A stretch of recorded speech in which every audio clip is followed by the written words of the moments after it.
ஏசப்பா நமக்கு தருகிற வார்த்தை எபிரேயர் 13வது அதிகாரம் 6வது வசனம். அதனாலே நாம் தைரியம் கொண்டு கர்த்தர் எனக்கு சகாயர், நான் பயப்படேன். மனுஷன் எனக்கு என்ன செய்வான் என்று சொல்லலாமே. ஆமேன். அருமையான தேவனுடைய பிள்ளைகளே, உங்கள் தைரியத்தை நீங்கள் விட்டு விடாதீங்க. தைரியமாக இருங்க. அதனால் நான் தைரியம் கொண்டு நீங்கள் தைரியமாக இருங்க. கர்த்தர் உங்களுக்கு சகாயர், நீங்கள் பயப்படாதீங்க. மனுஷர்கள் உங்களுக்கு எந்த ஒரு தீங்கும் செய்ய கர்த்தர் அனுமதிக்கவே மாட்டார். ஆகவே இந்த வேலையில் பயந்து போயிருக்கிற நீங்கள் உங்களை கர்த்தருக்குள் தைரியப்படுத்துங்க, திடப்படுத்துங்க. நீங்கள் பயப்படாதீங்க. எந்த மனுஷனை குறித்து பயந்து போயிருக்கிறீங்களோ அந்த மனுஷர்கள் உங்களுக்கு எந்த தீங்கும் செய்யாதபடி கர்த்தர் காப்பார். அதனாலே நான் தைரியம் கொண்டு. எதனால்? அதற்கு முந்தின வசனத்தில் வாசிங்க. கர்த்தர் என்ன சொல்லியிருக்கிறாரா? நான் உன்னை விட்டு விலகுவதும் இல்லை, உன்னை கைவிடுவதும் இல்லை என்று அவர் சொல்லியிருக்கிறாரே. உங்களை விட்டு அவர் விலகவும் மாட்டார், உங்களை அவர் கைவிடவும் மாட்டார் என்று அவர் வேதத்தில் சொல்லி வைத்திருக்கிறார். ஆமேன். அதனால நீங்க என்ன செய்யுங்க? தைரியமா இருங்க, பயப்படாதீங்க, கலங்காதீங்க. மனுஷர்கள் உங்களுக்கு ஒன்றும் செய்ய போவதில்லை. தைரியமாக இருங்க. இன்றைக்கு இந்த தைரியத்தை இன்னைக்கு அநேகர் இழந்துடுறாங்க. எதனால் இழக்கிறாங்கன்னா, அதே வசனத்தில் நீங்கள் வாசிப்பீங்கன்னா 5வது வசனத்தில், நீங்கள் பண ஆசை இல்லாதவர்களாய் நடந்து உங்களுக்கு இருக்கிறவைகள் போதும் என்று எண்ணுங்கள். இன்றைக்கு அநேகருக்கு கையில் பணம் இல்லைனாலே என்ன செய்யுது? இந்த தைரியம் எல்லாம் இழந்துடுறாங்க. அதை விட மேலானவர் கர்த்தர் எனக்கு இருக்கிறார் என்கிற அந்த விசுவாசம் இல்லாதபடி, ஏன்னா பணம் எல்லாத்துக்கும் தேவைதான். அதனால இன்றைக்கு அநேகருக்கு தேவை வரும்போது அந்த தேவையை சந்திப்பதற்கான அந்த பணம் இல்லாத போது அவங்க பயந்து போயிடறாங்க. ஐயோ, இந்த மனுஷன் வருவானே, இவனுக்கு நான் இந்த காசு கொடுக்கணுமே, நான் என்ன பண்ணுவேன் அப்படின்னு சொல்லி என்ன செய்கிறோம்? நாம் பயப்படுகிறோம்.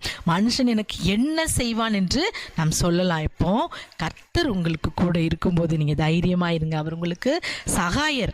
அப்போ நீங்கள் என்ன செய்யணும்? பண ஆசைக்கு இடம் கொடுக்காதபடி அந்த பண ஆசை இல்லாதவர்களாய் நடந்து உங்களுக்கு இருக்கிறவைகள் போதும் என்று எண்ணுங்கள். இருக்கிறவைகள் போதும். எனக்கு ஏசப்பன்றிக்கு கொடுத்திருக்கிற ஆசீர்வாதம் எனக்கு போதும். அதை வைத்து என் வாழ்க்கையை நடத்த கர்த்தர் எனக்கு உதவி செய்வார். அவர் கொஞ்சத்தை அதிகமாக்குகிற தேவன். நம்ம வேதத்தில் வாசிக்கிறோம், 2 மீன்களையும் 5 அப்பத்தையும் என்ன செய்தார்? 5000 பேருக்கும் அதிகமான புருஷர்கள் சாப்பிட்டு மீதியை 12 கூடையை நிறைய எடுத்தாங்க. அப்படிப்பட்ட தேவன் நம்முடைய கர்த்தர். இஸ்ரவேல் ஜனங்களை வனாந்தரத்தில் ஒரு குறைவும் இல்லாதபடி அவர்களை போஷித்தவர். அந்த இஸ்ரவேல் ஜனங்கள் பருப்பு அரிசியெல்லாம் கொண்டுட்டு போய் சமைச்சு சாப்பிடலை. கர்த்தர் தான் அவங்களுக்கு ஆகாரத்தை கொடுத்து அவர்களை போஷித்து நடத்தினார். அவங்க தேவைக்கு, அவங்க வயிறை நிறையும்படி கர்த்தர் தான் அவங்களை போஷித்தார். இன்றைக்கு அப்படிப்பட்ட தேவன் நம்முடைய கர்த்தராக இயேசு கிறிஸ்தாகவே உங்களுக்கு இருக்கிறவைகள் போதும் என்று நீங்கள் என்ன செய்யுங்க? இருங்க. நீங்கள் தைரியமாக இருங்க. தைரியத்தை இழந்து விடாதீங்க. இந்த வசனத்தை நம்ம வேற ஒரு இதில் சொல்லணும்னா, உங்கள் வாழ்க்கையை பண ஆசையிலிருந்து விடுவித்து உங்களிடம் உள்ளதை வைத்து திருப்தியாக இருங்கள். ஏனென்றால் நான் உன்னை ஒருபோதும் கைவிட மாட்டேன். நம்ம வாழ்க்கையை பண ஆசையிலிருந்து என்ன செய்யணும்? விடுவிச்சிடணும். இன்னைக்கு பண ஆசையில் இன்னைக்கு அநேகர் விழுகிறதுனால தான் வேதம் சொல்கிறது, பண ஆசை எல்லா தீங்கிற்கும் வேர் தான். அதுதான் பண ஆசை தான் எல்லா தீமைக்கும் ஒரு வேறா அடித்தளமாய் அது அமைகிறதாகவே, எல்லா தீங்குக்கும் அதுதான் வழிவகுக்கிறதாகவே பண ஆசையே உங்கள் வாழ்க்கையை விட்டு பண ஆசையிலிருந்து உங்கள் வாழ்க்கையை விடுவித்துருங்க. எனக்கு போதும், அன்னன்னைக்கு தேவையை அவர் என்ன செய்வார்? தருவார். நீதிமொழிகளில் கூட ஒரு வசனத்தை நம்ம வாசிக்கலாம். எப்படி அதில் எழுதப்பட்டிருக்கிறோன்னா, எனக்கு அன்னன்னைக்குள்ளதை தாங்க, எனக்கு அதிக ஐஸ்வர்யத்தை தருதுனால நான் உண்மை மறுதளிச்சிடக்கூடாது, அதே போல் எனக்கு தேவை இல்லாததுனால நான் திருடி உங்களுடைய நாமத்தை நான் வீணில் வணங்கிடக்கூடாது, அதனால எனக்கு அன்றன்றுள்ள படியை எனக்கு அளந்து தாங்க என்று சொல்லி. இன்றைக்கி அநேகர் பணம் நிறைய இருக்கிறவங்களுக்கு நிம்மதியும் சந்தோஷமும் இருக்குன்னு நினைக்கிறீங்களா? இல்லவே இல்லை. நமக்கு இருக்கிற அந்த சந்தோஷமும் நிம்மதியும் கூட அந்த மனிதர்களுக்கு இல்லாதபடி தான் இன்றைக்கு இருக்குது. ஐஸ்வர்யவான் பரலோக ராஜ்யத்திற்கு போவது எப்படி இருக்கான்? ஒட்டகம் கூட ஊசி காதில் போயிருமா, ஆனால் ஐஸ்வர்யவான் போக முடியாதான். ஆனால் இன்றைக்கு நம்மை கர்த்தர் அன்றன்றைக்கு தேவையை தந்து நம்மை அழகாய் போஷித்து நடத்துகிறார். நாம் விசேஷித்தமானவர்கள், நீங்கள் விசேஷித்தமானவர்கள். ஆகவே எந்த ஒரு உங்களை கெடுக்கிற காரியங்களுக்கு உங்களை விட்டுவிடாதபடி பண ஆசை எல்லா தீங்கிற்கு வேறு அதையெல்லாம் எடுத்து போட்டு இருக்கிறவைகளை போதும் என்று எண்ணுங்கள். நான் உன்னை விட்டு விலகுவதும் இல்லை, உன்னை கைவிடுவதும் இல்லை என்று கர்த்தர் சொல்லியிருக்கிறாகவே தைரியம் கொண்டு கர்த்தர் எனக்கு சகாயர், நான் பயப்படேன், மனுஷன் எனக்கு என்ன செய்வான்னு சொல்லுங்க.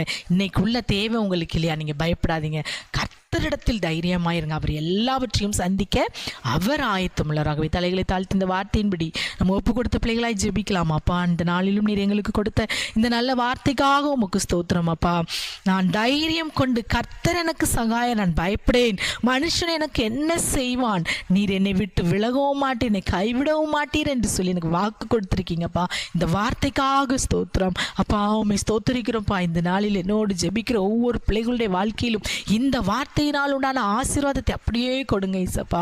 தேவைக்கு இல்லாதபடி அலைந்து தெரியாதபடி தேவைகளை அந்தந்த நாளுக்குரிய தேவைகளை கொடுத்து ஆசீர்வதிங்க தகப்பனே.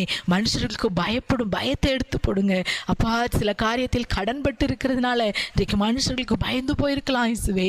நீர் அந்த தேவைகளை எல்லாம் சந்தித்து பிள்ளைகளை தைரியப்படுத்தும். கர்த்தர் எனக்கு சகாயர், மனுஷன் எனக்கு என்ன செய்வான் என்ற வார்த்தையின்படி எல்லா பிள்ளைகளை அழுத்துகிற எல்லா கடன்பாரங்கள், எல்லா நோயின் கிரியைகள், பிசாசின் கிரியைகள் எல்லாவற்றிலிருந்து பிள்ளைகளை நீக்கி ஆசீர்வதிங்க.